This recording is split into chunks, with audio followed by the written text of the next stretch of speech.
Hello everyone, आज हम लोग देखने वाले हैं क्लास 10th केमिस्ट्री के कुछ एक्सपेक्टेड क्वेश्चंस जो कि हमारे बोर्ड्स के अंदर आ सकते हैं। ये बहुत ही ज़्यादा इंपॉर्टेंट क्वेश्चंस हैं जो कि एकदम इसी तरीके के सिमिलर क्वेश्चंस आपको बोर्ड में भी देखने को मिल सकते हैं। ठीक है, चलिए स्टार्ट करते हैं। पहला क्वेश्चन है, state two differences between oxidation and reduction. Oxidation क्या होता है? किसी भी एलिमेंट में अगर ऑक्सीजन का एडिशन होता है तो उसको ऑक्सीडेशन बोलते हैं। अगर किसी भी एलिमेंट में से ऑक्सीजन का रिमूवल होता है तो रिडक्शन बोलते हैं।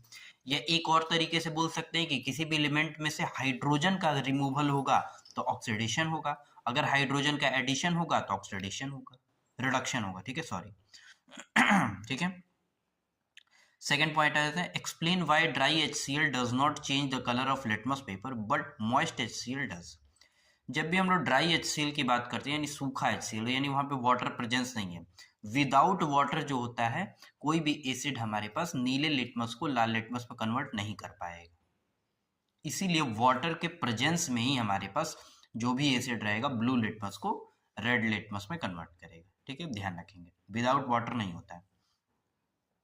थर्ड है, explain the method use to prepare ethene from ethanol.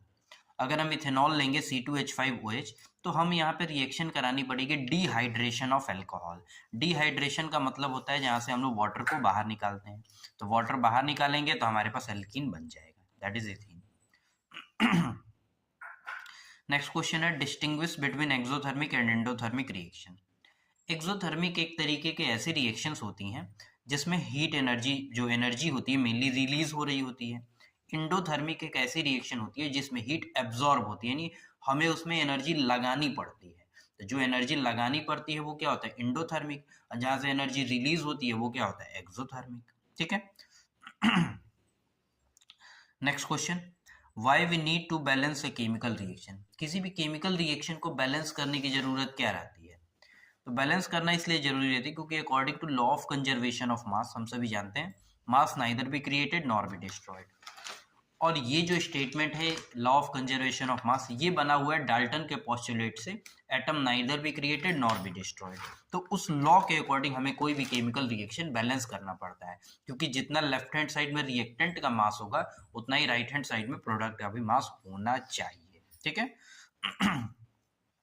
What do you mean by rancidity? Rancidity क्या होता है? जब भी कोई खाने पीने वाली चीज रहती है तो अगर हम कुछ लंबे समय के लिए या कुछ समय के लिए बाहर खुले में छोड़ देते हैं तो उसमें जो फैट्स और ऑयल्स प्रेजेंट रहते हैं उनका ऑक्सीडेशन हो जाता है, और जब उनका ऑक्सीडेशन हो जाता है तो उसके कारण से उसमें टेस्ट में और स्मेल में चेंज आ जाती है। ठीक है, उसी को रेंसिडिटी बोलते हैं। ठीक है, थैंक यू एवरीवन।